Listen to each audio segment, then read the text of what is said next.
What's going on, guys? Welcome back to AFL SuperCoach, here with my round 13 review, which is going a bit late. Had a lads trip to Adelaide and Gold Coast to watch the Adelaide Geelong game and then the Q Clash, which was a good time, but that put me out for not only personally but also for work, with a bit of leave taken. So here on, I thought, why not upload on a Saturday? What's the worst that can happen? And then we'll talk about a couple of days of footy that's already passed as well. So why not? So I'll get into it. Look, you won't be that worried about how I went. It's a little bit outdated now with regards to last round. But look, in short, not good. Top 50%. Rank reduction of 5.5K. Back down to 18,000, 19,000 basically. So yeah, in short, not a good round for me, which is not good. But hey, I think things are looking up, and I'll get into that now as well.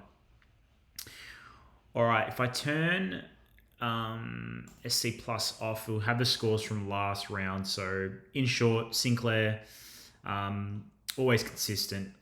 I just keep going on about how consistent he is, but yeah, he's a godsend. Whitfield had the bye. Roberts, 110, bounced back from him. Blakey, 104. That cohort of defender primos, loving that trio. Clark, 87, underwhelming.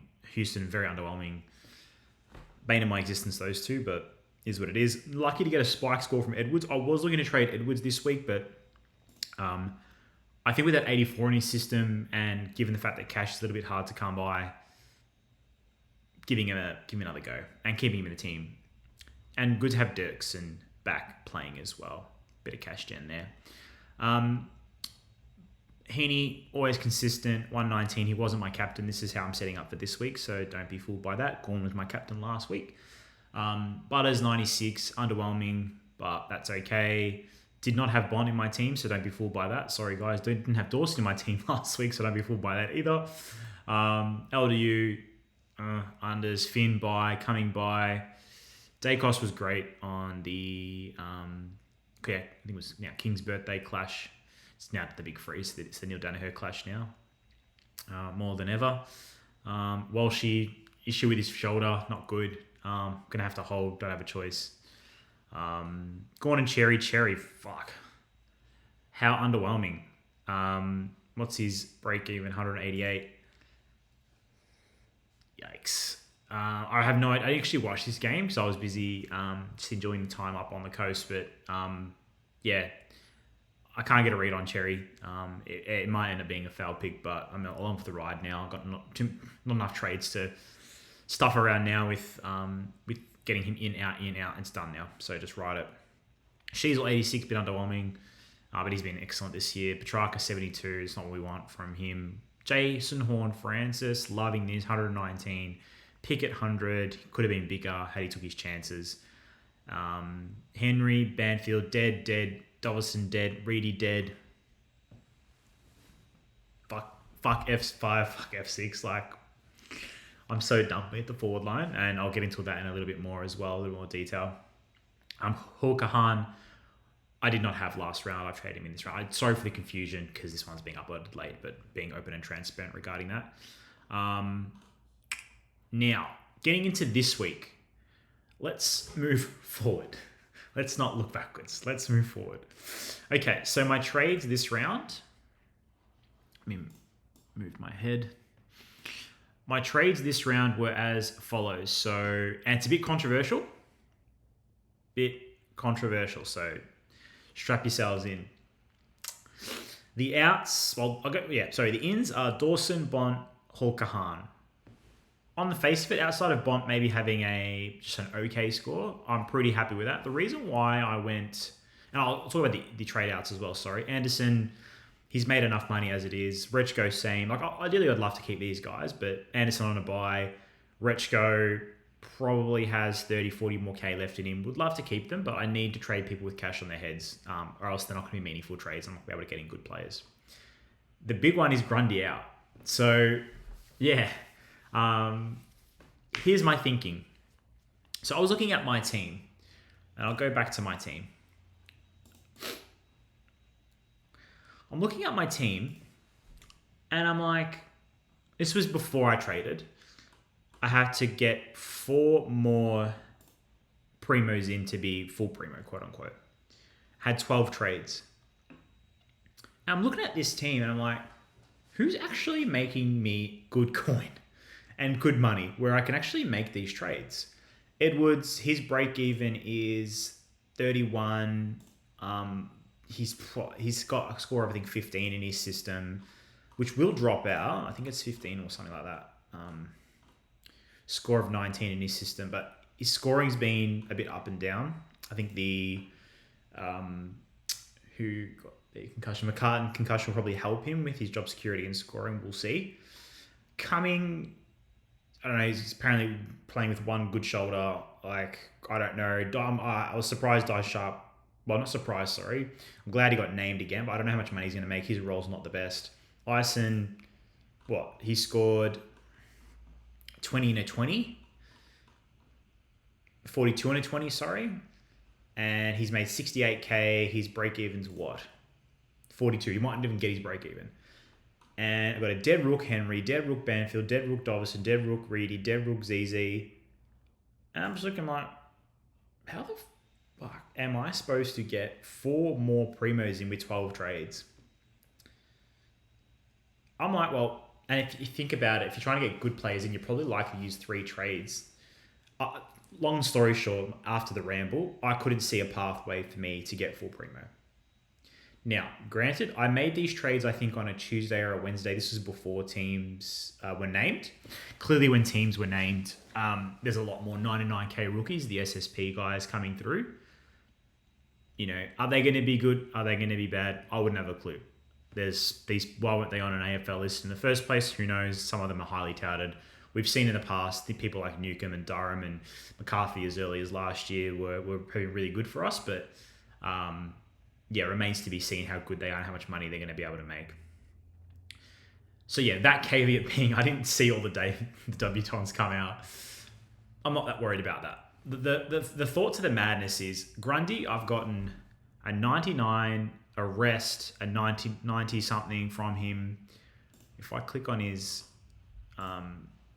now, so his break-even's 219. Now, I'm sort of viewing this as like a bit of a stock market exchange sort of thing. Grundy's at 667 at the moment.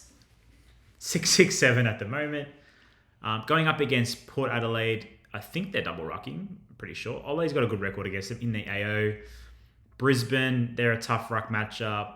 Western Bulldogs, not so much. But look, he's got a buy in 15 anyway. So this is my thinking. Is at a high price. He's going to come down by a lot. Yes, he will eventually go back up in price. I get that if he comes good. Got his buy next round. He also, it's already been, this is probably a bit smoke and mirrors type thing, but you have the risk regarding, well, not so much risk around Laddams. Laddams has been playing really, really well in the VFL, so he might come back in. Ruck share. And also, Cox has already said that he might rest him at some stage. So, all that weighed up with the lack of cash gen coming through, I'm like, to be honest, guys, I'm like, fuck it. I'm going to send it. I'm going to do this. I've got no strong feelings of admiration towards Grundy because he's given me a 95 against Edwards, a rest out of bloody God knows, it was just left field, managed, then 90. I'm like, I haven't gotten these big scores that the rest of you guys have gotten along the journey. So I don't like, whatever, like, done. So it's a risk. Don't trade out your Primos. Don't trade out your Uber Primos. He probably goes 150 this week. But at the same time, I didn't see a pathway. I had to get 2 mids, 2 Uber Primo mids, not Uber Primo, 2 Primo mids, 2 mids, 2 forwards. I'm like, how am I going to get this money? I have to get arguably 200k for a mid, 250k for a mid, another 250k. Fuck, I'm stumbling on words. You get my point. 200 and 250k for a upgrade on what though? So if I'm, say for example, Edwards, he's 222,000, he'll probably get to 240. I'm upgrading him to who? And where am I getting the money? And Cumming, he's going to be 260, 270. I'm upgrading him how? With what money? And how many trades do I have to do that? So look, it's a risk. He probably goes 200 this week, knowing my luck. But to be honest, at this point in the season, fuck it. I'm 18, 19,000 rank. I'm not going to be taking any cars home or any bloody cash prizes. So why not just send it? And look, I filled out my midfield now. So I'm pretty stoked with that. And I'll be honest, guys, I'll probably talk about this in a couple more videos and see how the year plays out. I might even tank F6. Genuinely. I might even tank F6 and go, fuck it. F6 can go stuff itself. If Reedy plays a game, if Dobberson plays a game, Banfield plays a game, Harry plays a game, great. Outside of that, I might just tank it. What do you mean tank it? Like, what do you mean tank it? What I mean by that is don't touch that spot. Play with genuinely 22 players. Gun players. And then if a rookie pops in and I'm able to have them come on the bench and flex up, do all this crazy shit, then have 23 players playing, great. That's just a bonus. I'm teetering with that idea because that means I can get a really, really good F5 and then a really, really good flex. And then the fraud line, I think it's been called by many content creators, the fraud line, and I could not agree more. Just quickly, I will minimize this and show you my notes as to where I'm currently sitting in terms of planning. So forwards, I really like, if I had my pick of a bunch this week regarding forwards and buys weren't an issue, I would have gone Warner. I like the Warner consistency. He's picking up now in scoring. McInerney's also injured. Goulden, yes, is coming back, but when you look at that midfield rotation, you go Heaney, clearly a lock, does go forward as well. Goulden will come back. Whether they pull him straight in the mids, I don't know, a bit risky with his shoulder. No doubt he will play, but he'll probably take some time to build it up. He'll probably likely play wing early. So there, you got Warner, Rowbottom, Sheldrick, all floating through there. So I think Warner's going to get a lot more CBAs, and I like that. Durham's price is so juicy, but I just didn't go there because round 15 buy same. So why would I trade someone in to then go on a buy next round? You can do it. I'm just not a fan of it. So yeah, I think if I'm trying to predict the future as to what I'm going to do, I don't think I'm trading probably next week, maybe getting a rookie downgrade and then just leaving it as this. So I'll probably go down to 8 trades.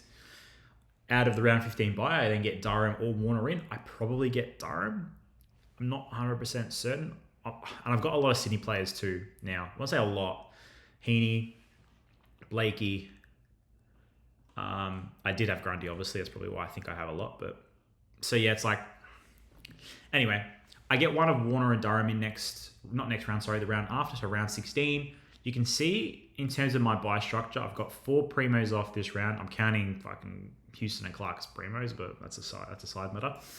Next round, I got 3 off. That's awesome. And 16, it's a problem buy for most people, not for me. I've only got 4. That's even with Bont coming in. So yeah, in terms of, again, I've updated this before the video. So I've got 2 forwards to get in, 1 flex, 3 upgrades, 9 trades. But what I am flirting with is just getting 1 forward, 1 flex, that being 2 upgrades.